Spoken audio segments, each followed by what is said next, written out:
So I am aware, probably more aware than y'all, that some of the recent sermons have been a little heady, maybe a little long. So a lot of you have liked them, which is great, but the best advice I ever had when I became a preacher from the Right Reverend Kate Haynes Murphy, she said, sermons cannot always be good, but they can always be short. So today we're going to be like shortish and sweet and to the point. Amen? We are going to end with Jesus, but we begin with you. So, does anyone here have a $100 bill on them? Not at church?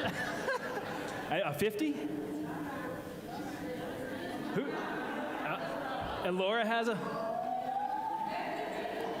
She's raising her hand. That's quite a piggy bank. I know her brother loves piggy. Anyone have a 20? 50. Give me a 50. Give me a 50. All right. Oh, wow. Your first time here, and you get to be on the spot. Yeah. Sweet. Thanks. Okay. I kind of thought, like, Mark seems like the kind of guy, he would have a 100, like, stuck in a corner of his wallet. He seems like that kind of guy. If your dad was here, he'd be that kind of guy. Yeah. Okay.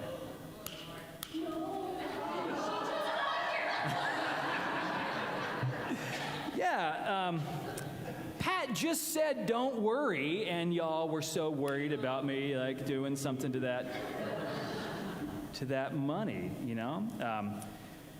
Jesus told you not to worry, and yet, right off the bat, we get to worrying again. Now, we heard two scriptures. In one of them, the ravens were the example of not holding on to stress. They were just chill, right? They were the ones who helped someone calm down.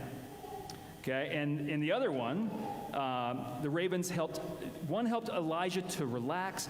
The other one, the ravens were not holding on to stress. They were the example. Don't you worry. There's more to come. Yeah. You probably promised her, come to church. Are they going to ask for money? No, they rarely do that. So we got these stories about these ravens. One is helping people be calm. The other is the one that's an example of being calm. And if I know anything about anxiety and stress, and talk to my wife, I know plenty about anxiety, I know that it compounds. Anxiety starts and then it compounds. She wonders where her 50 is, and you got worried about her worry. You got worried for her.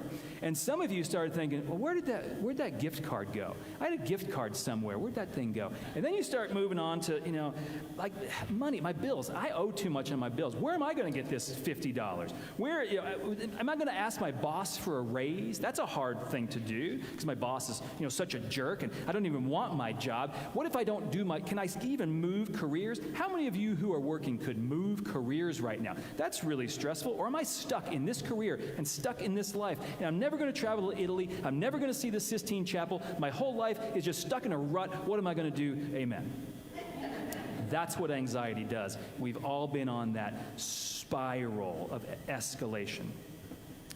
And at the same time, the opposite of that, a calming presence. You said that your woman had a calming, powerful presence.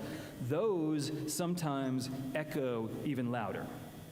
And we meet these people. A lot of them are chaplains, because when you have this gift, you go into the helping field where you can sit with people. These people whose very silence seems to take the weight off your shoulders. And God, send more of these prophets of presence, especially in those places where we need help to trust the universe. So the Hebrew prophet Elijah was calmed by the presence and the presence, I don't know if I can do both of those, of the raven.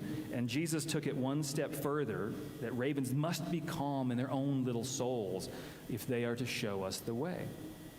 And may that be true of us and for the communities that we are surrounded by and that ground us. But there's still this to deal with that you're not as worried about now, that you're not as worried about. You know I can't burn this bill. You know I can't. You try, your brain, you know I can't do it. For several reasons. It's too valuable. She's a visitor. I care way too much about your donations. Did we talk about this being a donate? We haven't talked about that. So I've been to climbing movies. Back in Colorado, they had all these world premieres of climbing movies. How many of you saw Free Solo with that ridiculous, okay. I went to it was the second showing in the world, and Alex was standing there saying, here, watch my movie. It's going to be really cool. So I knew in the flesh, he makes it through the movie. But when it gets to the time when he's climbing without a rope, I mean, I'm so tense. My knuckles are squeezed. I know he's there. You know I'm not going to burn this, but what if I sneeze and I accidentally catch it on fire? And who knows? I've never seen a dollar bill go up in flame. Who knows? It is our nature to have worry when it comes to all kinds of things. When it comes to, are my kids going to be okay today? Great worry to have. When it comes to, is this snow too deep to drive in? Great worry to have. When it comes to, did I hurt her feelings last night when I said that? Did I hurt her? It's a great thing to reflect on. It's wise. But other times, we are so prone to worry about things like money and status and how we look.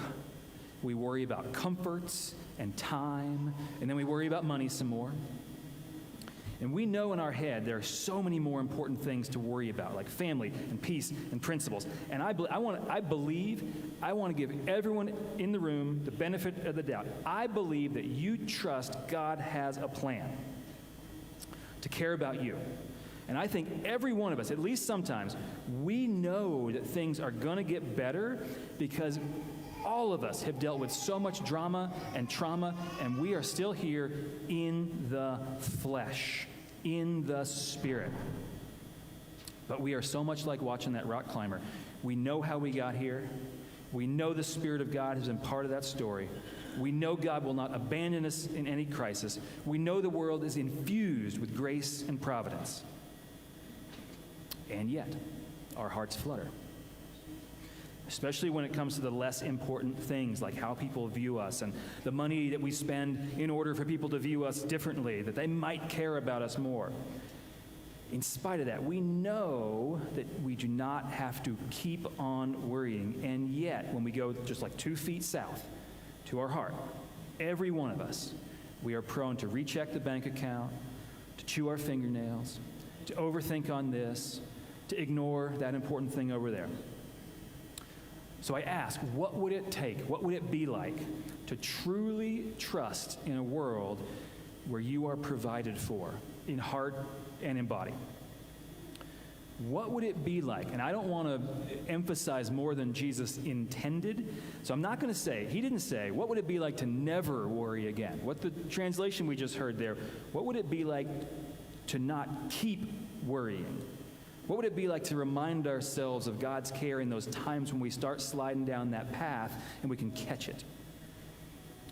All of us have struggled with this, but what would it be like to cultivate a faith and to cultivate the practices that help us from being stuck in the cycles of anxiety and those downward spirals? On the one hand, neither the story of Elijah and the raven nor Jesus using the same raven as an example, none of those are spiritual rocket science. Like you understand, we believe that our life would be better if we could get a handle on that anxiety. Wherever we are on the spectrum, all of us, our life could be better if we could have a handle on that and take one step toward a calmer life. You know that can be a goal for all of us who are trapped in a culture of exhaustion. And on the other hand, moving those choices so deeply into our soul that it's no longer even a choice to trust in this chaotic world, that takes work, a lot of work, a lifetime of work, to move that from a decision to a habit to just part of your personality.